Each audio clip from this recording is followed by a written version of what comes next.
Bonjour bien-aimé, j'espère que tu vas bien. Moi, je me porte très bien par la grâce de Dieu. OK? Et si on revenait sur la dîme, effectivement, revenons sur la dîme.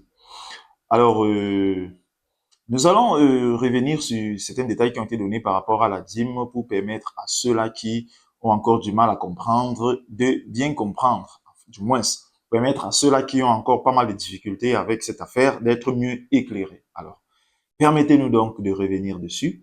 Et surtout, je vous invite à écouter avec beaucoup d'attention parce que ce que je vais dire ici va choquer beaucoup de personnes, mais j'ai la ferme conviction aujourd'hui que c'est la vérité. Du moins, que cela est conforme à la parole de la nouvelle alliance parce que dans ces différentes vidéos et sur cette chaîne, nous présentons l'évangile, pas l'évangile de, mais l'évangile parce qu'il n'y a qu'un seul évangile, l'évangile qui a un autre nom qui est appelé la grâce et qui est compatible à la nouvelle alliance. Donc nous présentons la nouvelle alliance sous toutes ses formes afin que le peuple comprenne la différence, puisse se représenter, avoir une meilleure vision de la différence qu'il y a entre l'ancienne alliance et la nouvelle alliance et des pratiques qui étaient propres à l'ancienne alliance qui ne le sont plus dans la nouvelle.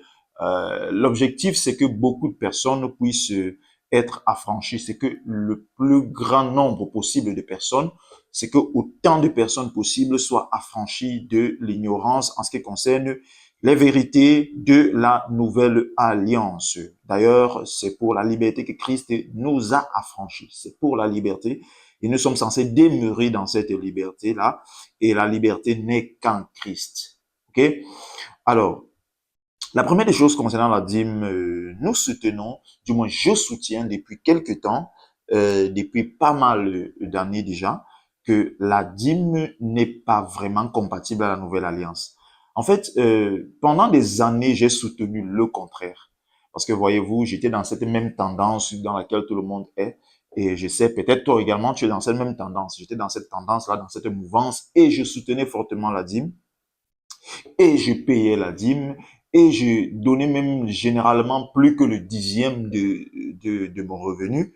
Et donc, je n'avais pas vraiment de problème. Du moins, je n'avais pas de problème avec la dîme. Parce que certains pourront dire, ah, ce frère-là, si aujourd'hui il se lève contre la dîme, c'est parce qu'il a un problème avec la dîme. Il a un problème avec le donner. Il est avare, il n'aime pas donner, il est pingre. Frère, je ne suis pas pingre. En fait, comme je viens de le dire, je n'avais pas de problème avec le donner, je n'avais pas de problème avec la dîme. Ok, je n'avais vraiment pas de problème avec ça. Le Seigneur, notre Père, m'en est témoin. Mais juste que, à un moment donné, lorsque notre Père m'a ouvert les yeux sur pas mal de choses, je me suis rendu compte que, ah, vraiment, j'étais ignorant sur ce point-là. Ok? Et c'est peut-être également ton cas, et c'est la raison pour laquelle ces enseignements sur la dîme, ces précisions sur la dîme t'aideront à mieux voir. Ok? Alors, le premier point que nous avions abordé, parce que nous avons déjà eu à faire 2 vidéos sur la dîme, et le premier point que nous avons abordé se trouve dans Apocalypse chapitre 1, le verset 6. Là où il est écrit que Dieu a fait de nous un royaume de sacrificateurs. Ok? Un royaume de sacrificateurs. Eh bien, nous savons tous très bien que dans l'ancienne alliance, il y avait Israël, était Israël comme nous connaissons, et Israël était réparti en plusieurs peuples, c'est-à-dire en plusieurs tribus. Et parmi les différentes tribus d'Israël, il y avait une seule tribu que Dieu avait mise à part pour la sacrificature, c'est-à-dire c'était la tribu de Lévi. Donc c'était les Lévites qui étaient appelés à être dans le domaine de la sacrificature, uniquement les Lévites. Ainsi, ils n'étaient pas autorisés, Dieu ne leur avait pas permis d'avoir des activités séculaires, c'est-à-dire dans la société. Ainsi, la dîme devait leur être versée et c'est cette dîme-là qui les aidait en fait à avoir une ration chaque fin de mois parce qu'ils n'exerçaient pas des activités dans la société, dans le pays des Canaan, pour être plus précis. Ainsi, Dieu va demander au reste du peuple, c'est-à-dire à tous les autres tribus, d'apporter chaque fin du mois, ou alors, je maîtrise plus trop la fréquence, mais d'apporter leur dîme, que ce soit les dîmes en espèces, que ce soit les dîmes en nature, mais de manière générale, c'est les dîmes en nature. Parce que je vais faire cette précision un peu plus tard. Le plus souvent, quand on parle de dîmes, généralement, nous voyons l'argent, l'argent, l'argent, l'argent. Non. Le mot dîme ne se rattache pas, ne se rapporte pas d'abord à l'argent. Le mot dîme se rapporte d'abord à une quantité. Le mot dîme fait d'abord référence à une quantité. C'est d'abord une quantité. Le mot dîme est d'abord synonyme au mot dixième. ok, ou encore à l'expression 10%. C'est d'abord une quantité, c'est pas d'abord une affaire d'argent, c'est d'abord une quantité. La dîme, c'est d'abord une quantité. C'est comme si je dis le 15e de mes affaires, le 20e de mes affaires, et je dis le 10e de mes affaires, ok? Au lieu de dire le 10e de mes affaires, je peux dire la dîme de mes affaires, d'accord? Parce que le mot dîme veut dire 10e. Donc, c'est important de comprendre ça. Alors, le peuple était appelé à porter donc le 10e de leur revenu ou le 10e de leur récolte et tout pour permettre aux Lévites d'avoir à manger. Alors, dans l'ancienne alliance donc, il y avait un peuple qui était de la sacrificature et il y avait un autre peuple qui n'était pas de la sacrificature. Et c'est le peuple qui n'était pas de la sacrificature qui apportait la dîme à celui qui était de la sacrificature. C'était comme ça dans l'ancienne alliance. Or, quand on vient sur la nouvelle alliance, selon qu'il est écrit dans Apocalypse 1, le verset 6, Dieu a fait de nous, ça veut dire de tous ceux qui ont cru, de tous ceux qui ont reçu Jésus, de tous les nés de nouveau, un royaume de sacrificateurs. Ça veut dire que en Jésus-Christ, il n'y a pas un peuple qui est de la sacrificature et un autre qui n'est pas de la sacrificature. Nous sommes tous des sacrificateurs. Celui qui a reçu Jésus hier, celui qui a reçu Jésus il y a 20 ans et qui aujourd'hui est pasteur, n'est pas plus sacrificateur que celui qui a reçu Jésus hier. Ils sont tous sacrificateurs au même titre, au même degré. Le fait, c'est que nous avons parfois confondu en pensant que c'est le pasteur, c'est le prophète, c'est l'apôtre, ou alors c'est le responsable d'église locale aujourd'hui qui est l'équivalence du sacrificateur de l'Ancien Testament au point où il faut qu'on lui apporte la dîme. Non. Je sais que beaucoup en fait ne pratiquent pas la dîme dans ce sens-là, mais la majorité pratique la dîme dans ce sens-là, en ayant son état d'esprit. Que c'est le responsable d'église qui est l'équivalent du sacrificateur de l'ancienne alliance, alors on doit lui apporter la dîme. Non, frère, nous sommes tous des sacrificateurs. Et la dîme n'était pas apportée à un sacrificateur en particulier, la dîme était apportée à la famille des sacrificateurs, à la race des sacrificateurs, au peuple des sacrificateurs, ok? Donc, en principe, si même aujourd'hui, il fallait qu'on continue avec le système de la dîme, alors c'est que nous donnons la dîme à nous-mêmes. Parce que nous sommes tous les sacrificateurs. En Christ, nous sommes tous les sacrificateurs. Il n'y a pas un qui est sacrificateur et un autre qui ne l'est pas. D'accord? Donc, pour qu'on puisse parler de dîmes selon le contexte de l'ancienne alliance, il faut qu'il y ait un peuple qui soit de la sacrificature et un autre qui ne le soit pas, pour que celui qui n'est pas de la sacrificature apporte sa dîme à celui qui est de la sacrificature. Or, nous ne sommes pas dans un pareil contexte parce qu'actuellement, ou alors aujourd'hui, en Christ, sous la nouvelle alliance, nous sommes tous des sacrificateurs. Ainsi, le principe de la dîme commence à être remis en question. OK? Alors, nous allons évoluer. Ensuite, nous avons abordé le cas d'Abraham. Pourquoi? Parce que beaucoup de personnes disent que non, si aujourd'hui on pratique la dîme, ce n'est pas la dîme de l'ancienne alliance, c'est la dîme d'Abraham. C'est ce que beaucoup de personnes disent. Que non, c'est la dîme d'Abraham que nous pratiquons parce que la dîme est plus vieille que l'ancienne alliance. Et c'est pas faux, c'est vrai. Et sur cette base, beaucoup disent que c'est la dîme d'Abraham que nous devons pratiquer aujourd'hui et non la dîme de l'ancienne alliance. Mais lorsque nous allons rentrer dans Genèse, en fait, nous allons nous rendre compte que la vérité est, en fait, la dîme qui est pratiquée aujourd'hui n'a rien de la dîme de l'époque d'Abraham. Rien. Au contraire, la dîme qui est pratiquée aujourd'hui est propre à l'ancienne alliance. J'ai failli oublier. Toujours concernant l'ancienne alliance, eh bien, si tu ne pratiquais pas la dîme, ça veut dire si tu ne donnais pas ta dîme sous l'ancienne alliance, eh bien, tu serais soumis en fait aux conséquences d'un individu, je sais pas, ou c'est un démon, ou c'est un ange, je sais pas trop, mais qui s'appelait le dévoreur. Donc, le dévoreur s'occuperait de tes finances, il sécherait tes finances, il, soi-disant, bloquerait ta vie, il fermerait, soi-disant, les portes. Du moins, il te ferait perdre plus que ce que tu aurais dû payer en termes de dîmes et que tu n'as pas payé. Donc, voilà, en fait, la conséquence qui était attachée à la désobéissance de la pratique de la dîme dans l'Ancien Testament. Alors, vous allez donc vous rendre compte aujourd'hui que, aujourd'hui, la dîme telle qu'elle est vécue aujourd'hui n'a rien du temps d'Abraham, mais elle est plutôt propre au système de l'ancienne alliance. La preuve en est que on continue quand on parle de la dîme, il y a toujours le dévoreur à côté. Aujourd'hui, quand on parle de la dîme, on est toujours prêt à parler du dévoreur. Toujours. Quand on parle de la dîme aujourd'hui, on est toujours prêt à parler des portes qui risquent de rester fermées. Quand on parle de la dîme aujourd'hui, on est toujours prêt à parler des vies qui risquent d'être bloquées, des finances qui risquent d'être bloquées. Et oui, donc vous vous rendez compte que ça n'a rien du temps d'Abraham, Ça, c'est la dîme selon l'ancienne alliance. Et pourtant, nous ne sommes plus sous l'ancienne alliance. Nous ne sommes plus sous la loi, mais nous sommes sous la grâce. Le problème aussi, c'est que beaucoup de personnes ne comprennent pas. Quand on dit on n'est plus sous la loi, beaucoup ne comprennent pas ce que ça veut dire ne plus être sous la loi. Beaucoup pensent que, je sais pas, beaucoup ont, du moins, je pense que dans la prochaine vidéo, par la grâce de Dieu, nous allons expliquer vraiment ce que c'est que être sous la loi. Et ce que c'est que ne plus être sous la loi. Parce que beaucoup ne comprennent vraiment pas ça, ce que ça veut dire. Nous ne sommes plus sous la loi, frère, nous sommes sous la grâce. Le système a changé. Nous sommes sous une alliance et non sous deux alliances à la fois. Ok? Frère, c'est important de comprendre ça. Ainsi, il y a des principes, il y a des choses de l'ancienne alliance qui ne sont pas compatibles à la nouvelle alliance et nous ne devons pas nous y soumettre. On ne peut pas. Si une chose de l'ancienne alliance n'est pas compatible, si une vérité, si un principe de l'ancienne alliance n'est pas compatible aux vérités de la nouvelle alliance, eh bien, je ne me soumets pas. Je ne me soumets pas. Je vais dire une chose qui peut-être va te choquer, frère. Ce n'est pas parce qu'une chose est dans la Bible qu'on doit forcément la pratiquer. Ah, je te vois venir. Oui, je sens comment tu entends dire, le frère là, il a décidé de tout détruire. Frère, ce que je te dis est vrai. Ce n'est pas parce qu'une chose est dans la Bible qu'on doit forcément la pratiquer. Prenons d'abord la Bible dans la logique des alliances. D'abord, je répète. Il est important de d'abord prendre la parole, la Bible, dans la logique des alliances. OK? Parce que là, pour soutenir ce que je viens de dire, OK. Est-ce qu'aujourd'hui nous pratiquons encore les sacrifices? Toi, chrétien, né de nouveau, est-ce que tu pratiques encore les sacrifices? Tu offres encore les sacrifices? La réponse évidente, c'est non, n'est-ce pas? OK, moi je te demanderais, mais pourquoi tu n'offres plus de sacrifices? Le fait pour toi de ne plus offrir les sacrifices, ça veut dire que tu désobéis à la parole, parce que c'est Dieu qui avait dit d'offrir des sacrifices dans l'ancienne alliance. C'est Dieu qui avait dit ça. Oui, c'est Dieu qui avait dit. Et pourquoi tu ne le fais plus? Ah, je sais ce que tu vas me dire.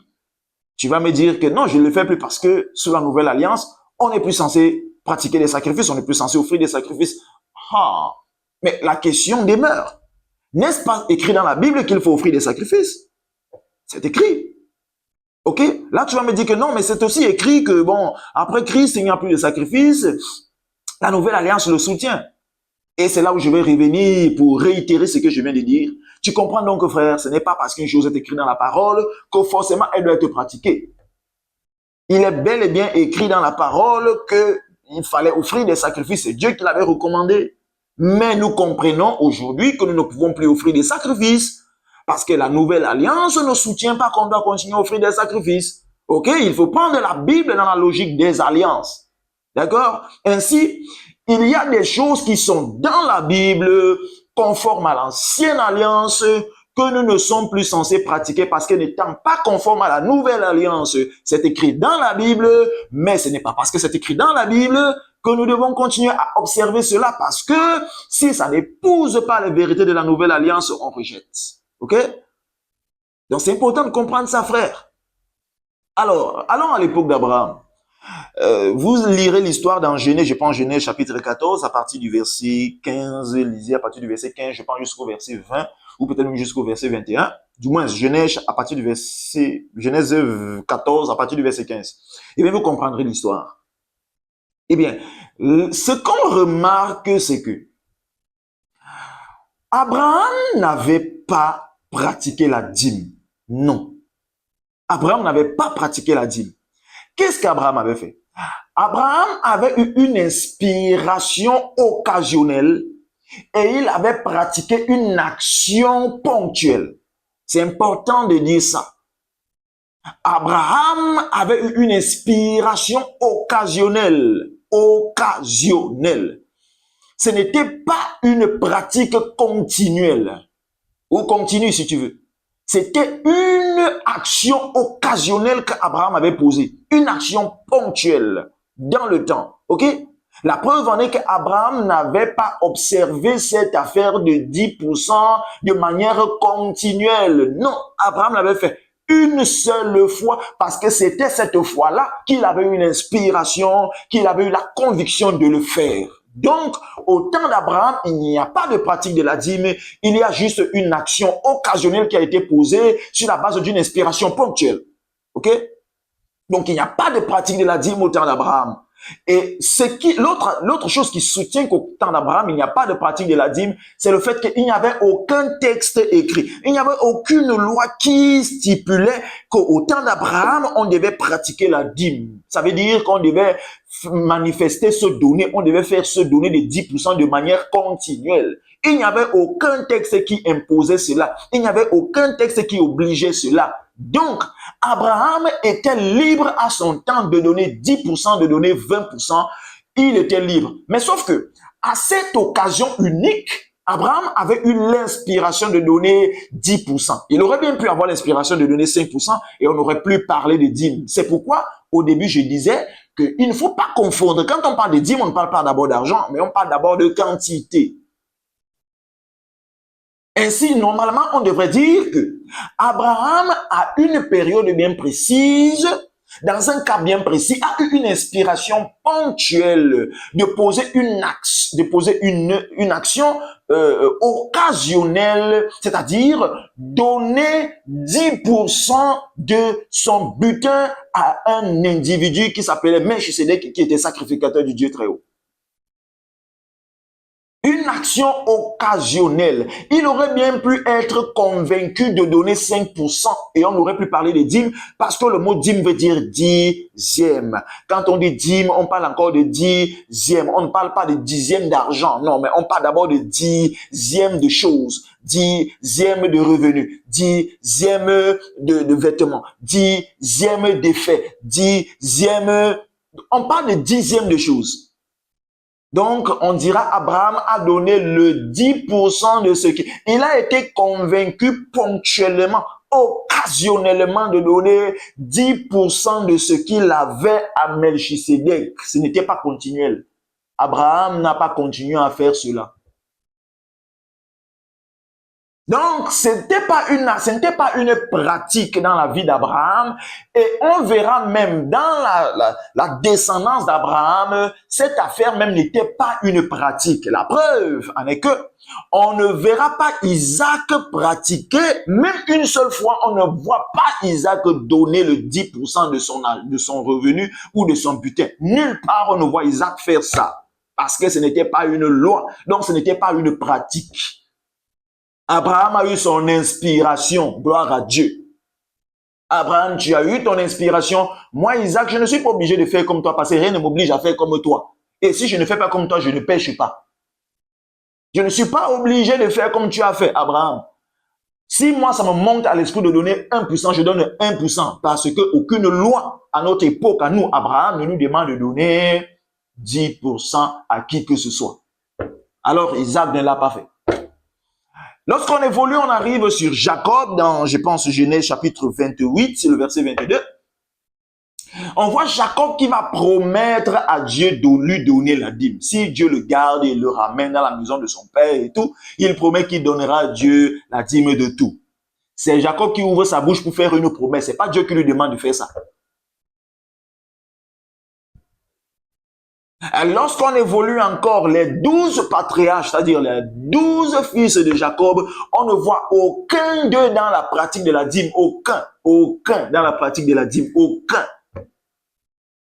Parce qu'au temps d'Abraham, sous l'alliance abrahamique, la dîme n'était pas une pratique. Abraham a eu une inspiration isolée, une inspiration ponctuelle de poser une action occasionnelle et cela n'était pas une loi et une obligation. Il a reçu cette inspiration, personne ne l'a obligé. Ainsi, si Abraham ne donnait rien, Abraham n'aurait pas péché parce qu'il n'y avait aucun texte qui imposait à Abraham de le faire. Alléluia. Donc, au temps d'Abraham, la dîme n'est pas une pratique, c'est un acte isolé qui émane d'une conviction personnelle. Je reprends. Au temps d'Abraham, donner 10%, c'est mieux que je dise ça comme ça. Donner 10% n'est pas une obligation et n'est pas une pratique, mais c'est un acte ponctuel qui émane d'une inspiration occasionnelle, d'une conviction occasionnelle. C'est pas une obligation. OK? Alors, tu ne peux donc pas, si on s'arrête seulement là, tu ne peux donc pas me dire que la dîme qu'on pratique aujourd'hui, c'est la dîme selon le temps d'Abraham. Ça n'a rien à voir. Parce qu'aujourd'hui, la dîme est pratiquée de manière continuelle. Donc, ça n'a rien à voir avec le temps d'Abraham, parce qu'au temps d'Abraham, il n'y a pas de pratique de la dîme, c'est un acte isolé. Or, aujourd'hui, ce n'est pas un acte isolé, mais c'est plutôt une pratique. Donc, quelque chose qui est pratiqué continuellement. Ça n'a rien du temps d'Abraham. Donc, ce qu'on pratique, ce qu'on fait aujourd'hui, de manière générale, dans les assemblées, comme la dîme, c'est le contexte de l'Ancien Testament. Alors maintenant, laissons le temps d'Abraham, évoluons et arrivons au niveau de la loi, c'est-à-dire l'Ancien Testament. Parce que pour ceux qui ne le savent pas, pour ceux qui ne le savent pas, Abraham n'est pas dans l'Ancienne Alliance, ou n'est pas sous l'Ancienne Alliance, si tu veux. Abraham n'est pas sous l'Ancienne Alliance, Abraham est avant l'Ancienne Alliance. Alors, lorsqu'on quitte Abraham, on évolue, on arrive au niveau de l'Ancienne Alliance. C'est sous la loi, c'est-à-dire sous l'Ancienne Alliance, que Dieu décide de s'inspirer, que Dieu va s'inspirer de l'action isolée que Abraham avait posée et il décide d'en faire une loi. Ça veut dire une pratique. Et désormais, le peuple sous la loi est obligé de donner ce 10%-là de manière continuelle. C'est sous l'Ancienne Alliance que Dieu fait de se donner, de cette action occasionnelle, une loi et oblige le peuple à pratiquer cela continuellement. À défaut de quoi, il subirait les rafles et les ravages du dévoreur. Alléluia. Donc il faut bien comprendre. Sauf qu'aujourd'hui, nous ne sommes plus sous la loi. Aujourd'hui, nous ne sommes plus sous la loi. C'est d'ailleurs pourquoi la Bible nous fait comprendre dans le livre des Hébreux que aujourd'hui, nous sommes passés de la sacrificature des hommes à la sacrificature de Melchisédek. C'est-à-dire, le Melchisédek qui était... Ok, il faut que j'explique ça mieux. Melchisédek était sacrificateur au temps d'Abraham. C'est vrai, Melchisédek était un sacrificateur éternel. Il traversait les temps et les générations et tout. Mais remarquez une chose. Melchisédek était sacrificateur au temps d'Abraham. Quand la loi arrive, on a des sacrificateurs qui sont des hommes. Alors, lorsque la grâce vient, la nouvelle alliance vient, Melchisédek revient encore comme sacrificateur sous forme de Jésus. Ou alors Jésus qui est sacrificateur selon l'ordre de Melchisédek, c'est la même chose. Alors, vous allez vous rendre compte qu'au temps d'Abraham, on a Melchisédek souverain sacrificateur. Au temps actuel, on a encore Melchisédek sous forme de souverain sacrificateur. Qu'est-ce que ça veut dire? Ça veut dire que quand il s'agit d'alliance de grâce, le seul sacrificateur qui intervient, ou le seul souverain sacrificateur qui intervient s'appelle Melchisédek. Parce que l'alliance abrahamique est une alliance de pure grâce. Alors quand on parle d'alliance pure grâce, le souverain sacrificateur c'est Melchisédek. Alors, on traverse la loi, on revient encore sur la nouvelle alliance, qui est aussi une alliance de pure grâce comme l'alliance abrahamique. Le souverain sacrificateur, c'est encore Melchisédek, parce que quand on parle d'alliance de pure grâce, c'est l'affaire de la sacrificature de Melchisédek. C'est pourquoi, en principe, bon, pour ceux qui ne le savent pas, la vérité, c'est que la nouvelle alliance est une forme de continuité de l'alliance abrahamique, ou alors c'est un pan de l'alliance abrahamique. On expliquera peut-être ça à une autre occasion, pour qu'on comprenne bien. Frère, alors nous ne sommes plus sous la nouvelle alliance. C'est la raison pour laquelle Paul va, sous l'ancienne alliance autant pour moi, c'est la raison pour laquelle Paul va insister en faisant comprendre que aujourd'hui le donner, quel qu'il soit, n'est plus obligatoire, c'est de manière libre. C'est la raison pour laquelle Paul appelle plus ça la libéralité. Libéralité. Je sais que tu vas me dire, non mais Paul n'est pas le seul à avoir, mais je vais te dire que frère, c'est à Paul que notre Père a révélé les vérités de la nouvelle alliance. C'est à Paul. Et non aux 12. Sous la nouvelle alliance, c'est pourquoi le donné est appelé libéralité, comme une façon de dire que tu es libre. Tu es libre, il n'y a plus de contraintes. Donc frère, cette affaire comme quoi, aujourd'hui, si tu ne donnes pas 10% chaque fin du mois de ton revenu, eh bien le dévoreur va sécher tes finances, eh bien le dévoreur va envoyer la maladie dans ta famille pour que tu dépenses bien plus que le 10e là que tu aurais dû donner, eh bien les portes de tes finances les portes financières de ta vie vont rester fermées. Cette affaire bien aimée, frère, laissons, pasteur, laissons doucement, doucement. Laissons la manipulation, doucement. Je sais que beaucoup le font par peut-être parce que bon, ils n'ont peut-être pas encore compris cette affaire. Beaucoup, parce qu'il faut pas, il faut pas que je sois, il faut être honnête. Beaucoup le font parce qu'ils n'ont pas encore, peut-être pas encore compris cette affaire de cette manière. Mais d'autres le font et la majorité même. La majorité le fait par cupidité. Oui, il faut qu'on le dise. Parce que beaucoup ont ouvert des assemblées comme s'ils lançaient des business. Il faut qu'on le dise, frère. Il faut qu'on le dise. Je sais, ça te fâche, ça te plaît pas. Mais frère, je vais te dire quand même. Il faut que je dise quand même ça. Beaucoup ont ouvert des assemblées comme s'ils ouvraient un business. Comme s'ils lançaient un business, comme s'ils ouvraient une entreprise. Oui, il faut que je le dise. Et c'est vrai. Même si tu te fâches, frère, c'est vrai. Malheureusement, c'est le cas. C'est le Seigneur seul qui saura comment il va gérer ça le moment venu. Donc, je les juge pas, mais je dis ce qui est. C'est ce qui est. Beaucoup ont ouvert des assemblées comme étant des sources de revenus. C'est la raison pour laquelle on va te fouetter là-bas avec la dîme si tu ne donnes pas. Comment le dévoreur va fermer tes portes. Et si, et ça, et ça, frère. D'abord, pour commencer, frère, les portes d'un converti ne sont plus fermées. Hein? Un né de nouveau n'a pas les portes fermées. Cette affaire comme quoi les portes du converti sont fermées et c'est la dîme qui va venir ouvrir les portes. Laisse. Frère, laisse. Laisse, pardon. Les portes d'un converti ne sont pas fermées. Quelqu'un qui est en Christ n'a pas les portes fermées. Quelqu'un qui est en Christ n'a pas les portes fermées. Quelqu'un qui est en Christ n'a pas les portes fermées. Quelqu'un qui est en Christ n'a pas les portes fermées parce qu'il est assis dans les lieux célestes avec Christ. Comment les portes peuvent lui être fermées alors qu'il est assis dans les lieux célestes en Christ? Et quelles portes lui sont fermées? Aucune. Aucune. Cette affaire également comme quoi la bénédiction financière dépend de la dîme qui frère laisse. Tu sais, c'est difficile financièrement lorsque tu ne pratiques pas la dîme parce que tu crois à cette affaire. Et il te sera fait selon ta foi.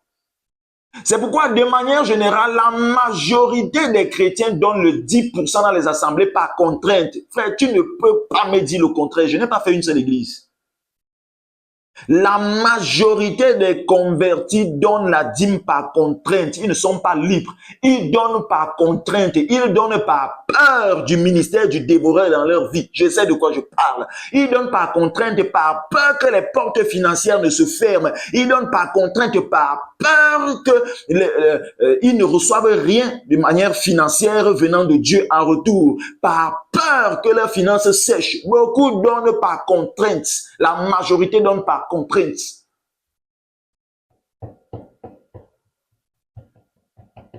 Sous la nouvelle alliance, frère, la dîme n'est plus une obligation. C'est comme au temps d'Abraham. Si tu es convaincu pendant un culte ou après un culte de donner le 10% de ce que tu as, donne. Si tu es convaincu de donner 5%, donne et ne te culpabilise pas. Si tu es convaincu, comme Abraham, par exemple, de donner 15% de ce que tu as, donne et ne te culpabilise pas.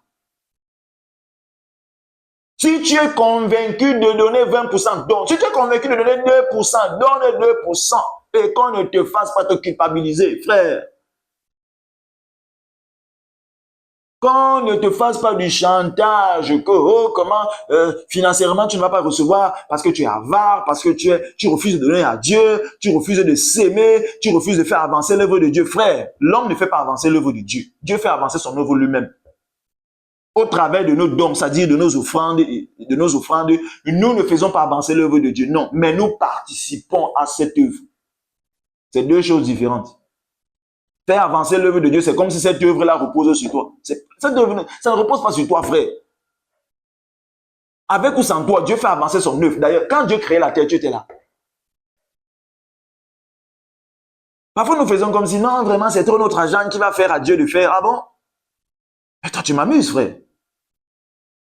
Quand nous donnons là, ce n'est pas un service qu'on rend à Dieu. C'est une façon pour nous de participer. C'est un privilège que nous avons de participer.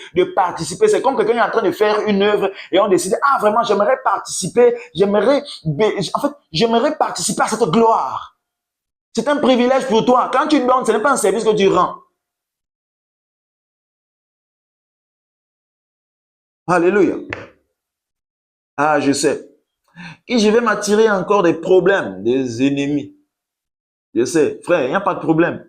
Mais je suis certain d'une chose, c'est que tu finiras par la grâce de Dieu. Si je peux te recommander une chose, c'est de t'arrêter et de prendre du recul, d'étudier cette affaire de manière objective. Vraiment, étudie ça de manière objective et je t'assure, tu te rendras compte que il y a une chose dans cette affaire qui nous a échappé. Oui. Fais-le sans préjugés, surtout, vraiment, n'aie pas de préjugés. Fais-le comme si c'était la première fois que tu essayais d'étudier le cas de la dîme. Et tu t'en rendras compte. C'est vrai que certaines personnes soutiennent que non, en ce qui concerne la sacrificature, aujourd'hui, si on paye la dîme, ce n'est pas au pasteur qu'on paye, c'est à Jésus qu'on paye, c'est à Christ qui est souverain sacrificateur qu'on paye la dîme. Mais la vérité, c'est que ça ne change rien. Que tu donnes à Christ ou que tu donnes à qui, la parole de la nouvelle alliance est claire. Ce n'est plus une obligation. Tout ce qu'on donne, c'est à Christ qu'on donne. Même quand tu vas donner aux pauvres, c'est à Jésus que tu donnes. Ce n'est pas seulement quand tu donnes la dîme que c'est à Jésus que tu donnes. Non. Même quand tu vas donner aux pauvres, c'est à Jésus que tu donnes. Mais pourtant, tu n'es pas obligé d'aller. Il n'y a pas une corde qui t'oblige, une corde attachée sur ton cou, qui t'oblige à donner aux pauvres tout le temps. Tu le fais selon la conviction que tu reçois. C'est la même chose avec le donner 10%. C'est la même chose.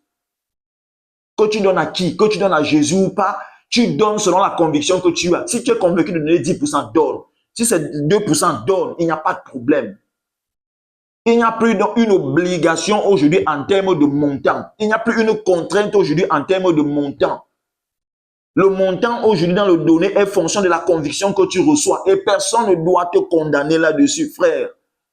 Il faut que tu comprennes ça. Frère, tu comprendras ça au nom de Jésus. Tu vas comprendre ça. Voilà. Il était important pour moi de revenir dessus pour ceux qui, peut-être les précédentes vidéos n'ont pas bien compris. Il était important pour moi de réitérer ça et de mettre l'accent dessus afin que peut-être, espérant peut-être qu'après cette vidéo, beaucoup comprendront mieux. Alors, au nom de Jésus-Christ, nous sommes bénis.